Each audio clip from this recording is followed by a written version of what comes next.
இன்னொருத்தர விட எவ்வளோ அழகான பாடல்.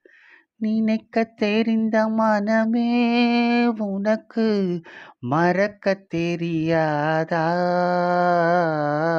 பழகத் தெரிந்த நினைவே உனக்கு விலகத் தெரியாதா? உயிரே விலகத் தெரியாதா? இது ஆனந்த ஜோதின்ற படத்துல தேவிகா அம்மாவுக்கு பாடியிருப்பாங்க. அதே இந்த ஜென்ரேஷனையும் கவர் பண்ணுறதுக்கு ஒரு அழகான சாங் கொடுத்தாங்க பாருங்க. யாரோட மியூசிக்கில்? நம்ம ஏஆர் ரஹ்மான் மியூசிக்கில் நம்ம ரேவதி டைரக்ட் பண்ணின புதிய முகத்தில்.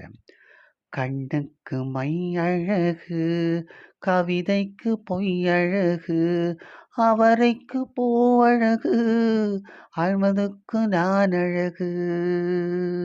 கண்ணுக்கு மை அழகு, கவிதைக்கு பொய் அழகு, அவரைக்கு